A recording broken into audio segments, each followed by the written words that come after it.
तथाकथित हिंदू कहलाने वालों ने सच को अपनाया नहीं। इसमें बड़े बड़े लोग फंसे पड़े हैं। हिंदुओं के गुरु लोग, जिनको गुरु कहते हैं, ये सब फंसे पड़े हैं। उनको भी सच्चाई का बोध नहीं हुआ, उनको भी ज्ञान, परमात्मा का दिया हुआ ज्ञान, वेद के बारे में कुछ भी नॉलेज नहीं है। वेद को वो जानते नहीं थे और वेद विरुद्ध आचरण किया, और वेद विरुद्ध आचरण होने से यही हुआ। रही बात, आप काली का भक्त बनिए, हमें आपत्ति नहीं है। रामकृष्ण परमहंस देव भी काली के भक्त थे। काली को अगर हम माँ कहेंगे तो माँ परमात्मा के लिए भी कहा जाएगा, परमात्मा भी माँ है। इसलिए वेद में आया, तम हिना पिता वसो तम माता शतगतो बभो पिता आधाते सुम नमी महे। इसीलिए परमात्मा को त्वमेव माता च पिता त्वमेव बंधुश्च सखा त्वमेव विद्या द्रविणम त्वमेव सर्वम मम देव देव। ये तो सब लोग कहते हैं, सब नहीं, इस्लाम वाले नहीं कहेंगे, ईसाई लोग भी नहीं कहेंगे, क्योंकि ईसा मसीह केवल ईश्वर का इकलौता बेटा है, बाइबल वालों की मान्यता है। लेकिन हमारी मान्यता यह है कि परमात्मा को माता पिता बंधु सखा कहते हैं।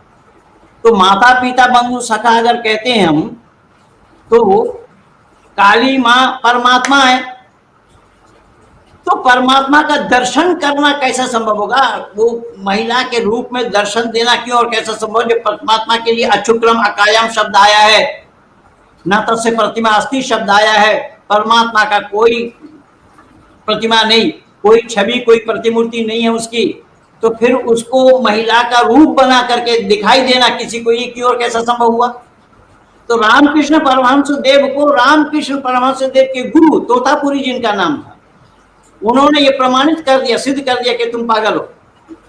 एक कांच का टुकड़ा लिया और कपाल में चीरा लगा दिया, चीरा लगने से ये कट गया, कट के जब खून निकलने लगे तो अमी जुरे गलम मोरे गलम, मैं जल गया मर गया, ये चिल्ला रहे। तोतापुरी कहने लगे, डाको ना साला, एक बार तुम्हारी माँ के डाको ना, बुलाओ ना, अपनी माँ को बुलाओ, तुम्हें बचा ले। ये जीते जागता प्रमाण है, इसके बावजूद भी हिंदू इसको मानने के लिए तैयार नहीं है। तो जो वस्तु जैसा है उसको वैसा ही जानना और मानना, ये मानव होता है।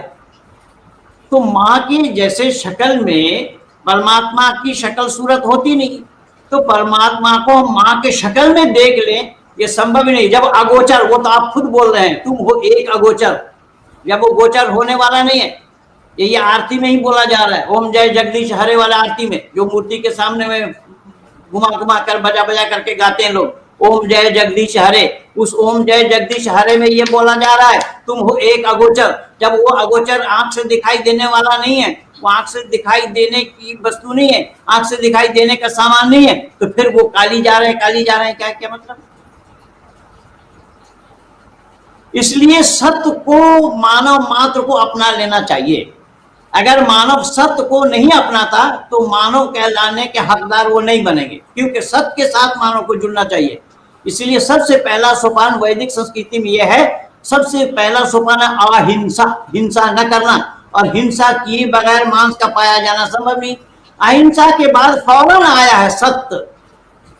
जो सत्य को नहीं अपनाता वो भी परमात्मा को नहीं जान सकता, जो सत्य को नहीं अपनाता वो भी परमात्मा का सानिध्य लाभ नहीं कर सकता, जो सत्य को नहीं अपनाता वो भी धर्म को नहीं जान सकता, जो सत्य को नहीं अपनाता वो भी ईश यानी वेद को भी नहीं जान सकता, राष्ट्र को भी नहीं जान सकता। इसीलिए सत्य यहाँ पर जुड़ा हुआ है। और हमारी मान्यता ये है कि जहाँ परमेश्वर है वहाँ वेद है, या तो जहाँ वेद है वहाँ परमेश्वर है, क्योंकि वेद की चर्चा केवल और केवल परमेश्वर की चर्चा वेद में है।